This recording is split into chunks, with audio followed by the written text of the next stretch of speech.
Klabu ya Simba hapo jana mwenyekiti wa bodi ya wakurugenzi Magori alieleza kwamba wameanza usajili na kuimarisha kikosi cha msimu ujao. Leo kwenye tetesi na rada zinaonyesha kwamba Simba tayari wana mazungumzo bora na yameelekea ukingoni kuhusiana na kuongeza mkataba kwa Musa Pinipini Kamara. Jina langu nipo Tembo, nipo na Shabel Daniel ambaye yeye atatupa takwimu kuhusiana na hicho ambacho mwenyekiti wa bodi wa Simba amejaribu kuzungumza, lakini pia kuhusiana na mkataba mpya ambao unasemekana huenda ukawa tayari umeshaanza. Hii ni The Golden Boot, nyuma ya kamera ni Yusuf Ramazani Mpuma. Shabel Daniel, tumesikia kuhusiana na kuongeza kwa mkataba mpya kwa mchezaji Musa Pinipini Kamara. Kwanza tuanzie kwa Musa Pinipini Kamara. Kwake yeye inalenga nini kwanza kwa mchezaji husika, kwa sababu alikuwa nje kwa muda mrefu, lakini leo hii inasemekana anataka kuongeza mkataba kwenye timu ya Simba. Ni kitu kikubwa kwake kwa sababu huu ni mchezaji ambaye hakuwa nje kwa masuala ya kimpira. Amekuwa nje kwa sababu ya majeraha. Alifanyia upasuaji katika goti lake la kulia ambalo lilikuwa linamsumbua tangu mwishoni mwa msimu uliomalizika. Lakini kwa kwake nje Simba kuweza kuleta golikipa mwingine ambaye inaonekana bado hajaishawishi club. Mohamed Tanji Kasali hajaishawishi club kwa kiwango ambacho amekuwa kikionyesha, lakini ule aina yake ya uchezaji na vile ambavyo club inataka icheze pamoja na falsafa za mwalimu Steven Baka inaonekana hatoshelezi kuwa sehemu ya kikosi cha Simba kwa msimu ujao. Na tunafahamu kwamba Musa Kamara wakati anakuja Simba msimu uliomalizika alikuja kwa mkataba mwaka mmoja alikuwa ni free agent kutokea Horoya. Na alivyosaini mkataba ule ulivyoisha akaongezewa pia mkataba wa mwaka mwingine mmoja ambao ndio ulikuwa autumikie kwa msimu huu, na kwa bahati mbaya ndio akawa amepata hayo majeraha. Na msimu huu mwishoni mkataba wake huu wa mwaka mmoja ulikuwa unakwenda kuisha, na tunafahamu kwamba kwa Simba issue ya magolikipa imekuwa ni changamoto kwa upande wao tangu Aishi Manula apata yale majeraha ambayo alimfanya kae nje kwa muda mrefu. Baadaye akaja Ayubu Rakred naye akadaka vizuri msimu wa kwanza, lakini msimu uliofuatia naye akapata majeraha kama ilivyotokea kwa Musa Kamara. Kwa hiyo issue ya yeye kupewa mkataba mpya nafikiri imetokana zaidi na kiwango ambacho kimeonyeshwa na golikipa Tanja Kasali kutoaridhisha viongozi wa Simba. Kwa hiyo na ukitazama pool ya magolikipa magolikipa bora waliopo kwa sasa katika bara la Afrika unakosa machaguo mengi. Kwa hiyo hakuna namna Simba wameamua kumwamini tu Musa Kamara na mwisho wa siku kufanya naye mazungumzo ya kuextend mkataba wake huu wa mwaka mmoja ambao unakwisha mwishoni mwa msimu. Simba ilizoeleka kwamba kwenye kikosi chao tuliona walikuwa na Ayub Rakred, lakini pia walikuwa na mlinda mlango Aishi Salum Manula pamoja na Ali Salim. Wote magolikipa hawa ukiwaangalia, ukiacha Al Salim tu peke yake, wengine wote waliwahi kwenda majeruhi, lakini Simba wakaamua kuachana nao. Kwa Musa Pinipini Kamara, klabu ya Simba imelenga nini hasa juu ya kumuongezea mkataba mpya? Ilikuwa imezoeleka wao mchezaji akienda majeraha mara nyingi huwa hawana muda naye zaidi wa kuongeza naye mkataba, kwa sababu hata Ayub Rakred alikuwa ni bora zaidi.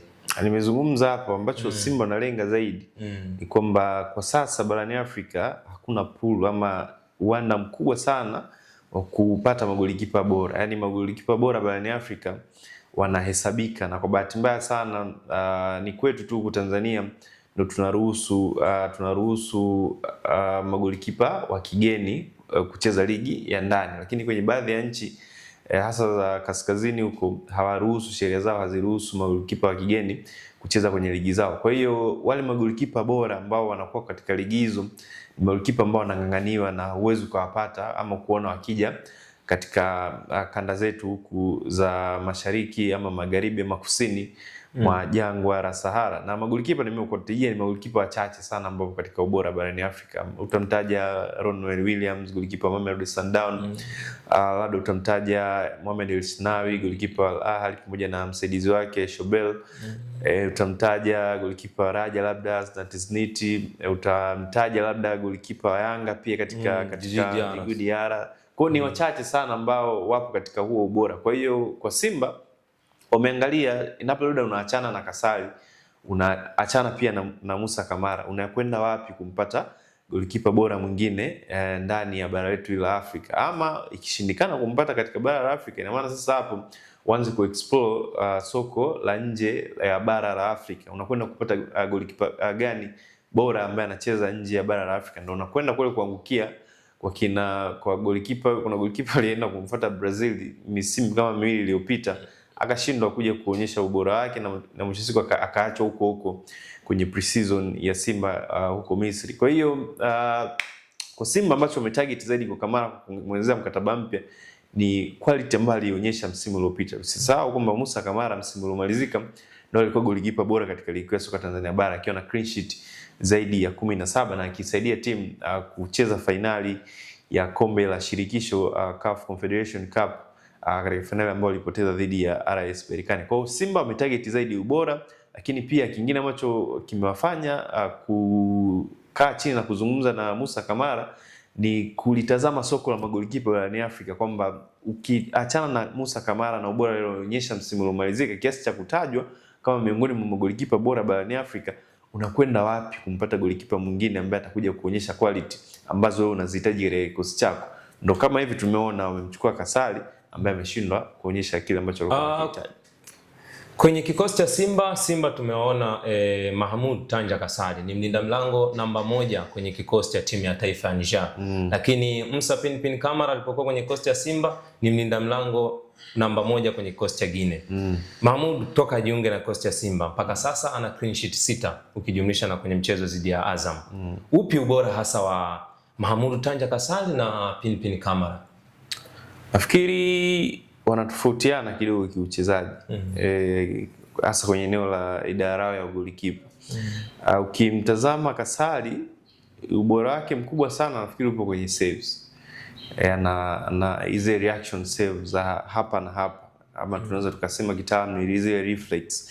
Lakini ni kitu ambacho pia ukitazama katika game ya Musa Kamara, hizo reflex pia unaziona, japokuwa naye ni magolikipa ambao amekuwa prone kwenye magoli ambayo huwezi kutarajia kufungwa. Kwa mfano magoli yaliyofungwa Kamara msimu uliomalizika katika mchezo kwa mfano dhidi ya Coastal Union yalikuwa yanatoa mashaka kidogo juu ya uwezo wake wa kufanya save, lakini ni kawaida magolikipa huwa wanafungwa katika namna ambayo sometimes huwezi ukatarajia. Lakini eneo ambalo Kamara ameexcel ama linamfanya kuwa bora mbele ya Tanja Kasali ni footwork, uwezo wa matumizi yani uwezo wake wa kutumia mpira unapofika mguuni mwake ama unapotaka kutoka mguuni mwake. Mzuri kwenye short passing, mzuri pia kwenye long passing, tofauti na Tanja Kasali ambaye kidogo mguuni mpira unakuwa ni wa moto, yani hana footwork nzuri ambayo inatengeneza confidence kwa mabeki kwamba goalkeeper akiwa na mpira anaweza katuanzia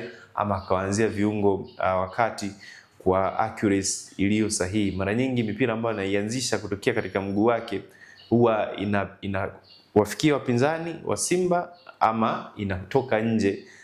Hiyo inasababisha inatokana na yeye kushindwa kukosa ile accuracy ama usahihi kwenye passing yake, tofauti na Musa Kamara ambaye kidogo kwenye footwork yake kwenye kupasia ana accuracy ya juu kuliko Tanja Kasali. Kwa hiyo huu ndio tofauti wao mkubwa sana. Hawapishani sana kwenye short stopping, lakini kwenye footwork, namna ambavyo timu ina build up mashambulizi yao kutokea nyuma kuanzia kwa goalkeeper, huo ndio tofauti unapokuja. Kasali kidogo level yake ipo chini, lakini Musa Kamara level ya uanzishaji wa mashambulizi yeye ni mzuri kuliko Tanja Kasali.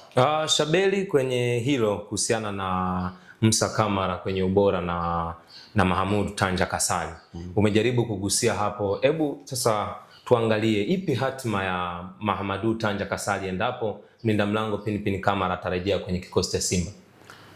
Kwanza watu wanapaswa kujua kwamba Tanja Kasali alisajiliwa dirisha dogo kwa mkataba wa miezi 6, ukiwa na kipengele cha kuongeza mkataba huo endapo klabu itaridhishwa na performance yake. Kwa hiyo Simba ni kama vile wameshajiridhisha na kile ambacho wamekiona kwa muda huu mfupi ambao goalkeeper huyu amedakia Simba. Although amekuwa na kiwango kizuri kwenye ligi, clean sheet 6 kwenye michezo michache ambayo amecheza ni nyingi mno, lakini wapo watu pia, kwa taarifa nilizonazo ni kwamba viongozi wa club wanaona labda ubora wa defense ya Simba unatokana zaidi na mabeki wa kati kina Rushaine, kina Ismail Tule na wengine ambao wanacheza kwenye safu ya ulinzi kuliko ubora zaidi wa golikipa huyo. Kwa hiyo kumekuwa kuna hizo question mark kwenye idara ya golikipa ya Simba. Kwa hiyo kwa Kasali performance yake binafsi amekuwa ni performance tu ya kawaida, sio ile wao ya kusema kwamba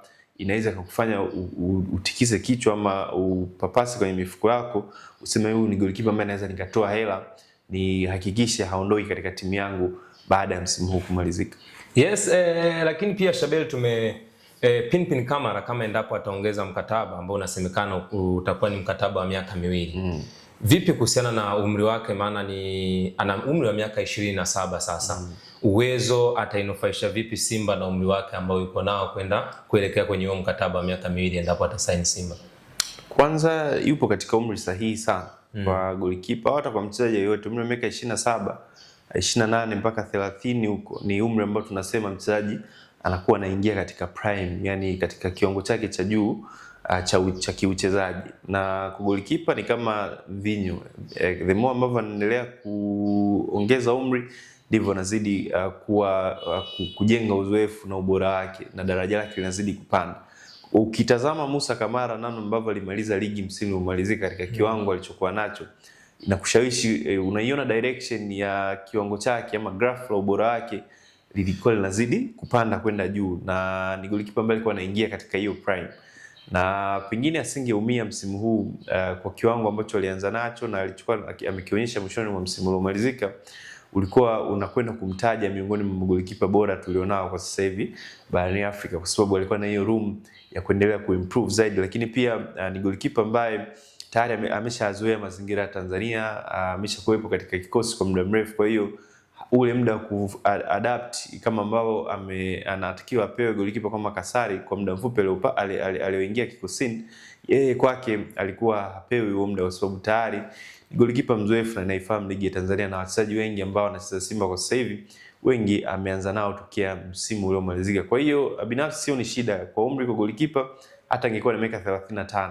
Nafikiri ni umri bado ni sahihi kuendelea kusimama katika milingoti, kwa sababu uzoefu ndio unamjenga zaidi golikipa. Ni kukaa langoni katika mechi nyingi kwa muda mrefu kunakupa uzoefu na kunakujenga zaidi kuliko golikipa ambaye ndio kwanza anaanza, hajakaa langoni muda mrefu, hajacheza mechi nyingi, anakuwa hana advantage tofauti na huyu mwenye muda mrefu na umri mkubwa. Shabel, kwenye swala pia la falsafa ya mwalimu Steven Becker wa kikosi cha Simba Sport Club, huenda falsafa ya mwalimu Steven Becker ikawa ni sehemu ya kumfanya mlinda mlango Pinpin Kamara asalie kwenye kikosi cha Simba? Falsafa hii inawezekana, kwa sababu unajua mpira sasa hivi umekuwa katika namna ambayo kinachofanywa huko kwa makocha wengine walioendelea nje ya bara la Afrika kinatamaniwa sana kifanyike pia kwa vilabu vyetu huku vya Afrika. Kwa hiyo falsafa yake unaweza kaona ni kocha ambaye anapenda timu itengeneze mashambulizi kutokea nyuma kwenye defense. Lakini pia hiyo ndo falsafa ya Simba. Simba sio watu wa kubutua, yani ukisikia lunyasi maana yake ni kuweka mpira chini uweze kutembea. Kwa hiyo unahitaji aina ya golikipa ambaye anaendana na hiyo falsafa ya kuweka mpira chini, sio golikipa ambaye muda mwingi anaifanya timu icheze mpira wa juu wa pasi moja golini. Hiyo sio Simba ambayo watu wengi wanaitarajia, na ndio maana mara nyingi unasikia mashabiki ama viongozi kwamba timu ina wachezaji ambao hawaendani na falsafa ya Simba ya kuweka mpira chini ili uweze kuchezwa. Kwa hiyo ukiwa na falsafa hiyo, ina maana unahitaji golikipa ambaye anaweza kacheza na miguu yake, akawa ni mtu ambaye anakupa passing option ya ziada kutokea nyuma. Kwa sababu magolikipa sasa hivi ndo mabeki wa nyuma, yani ana act kama beki, ana act kama golikipa, lakini sometimes anatakiwa kiungo kama mchezeshaji kuichezesha timu kutokea nyuma. Hayo yalikuwa ni kwa upande wa klabu ya Simba kuhusiana na mchezaji wao Musa Pinpin Kamara almaarufu Spiderman, miongoni mwa magolikipa bora ambaye ameibariki ardhi ya Tanzania kwenye milingoti mitatu. Huyo alikuwa ni Shabel Daniel ambaye alikuwa anatupa takwimu bora kuhusiana na ubora wa golikipa huyo. Mimi ni Potembo na hii ni The Golden Boot, na nyuma ya kamera ni Yusuf Ramazani Mpuma. Usisahau kutufuatilia, na hii ni Anwar TV.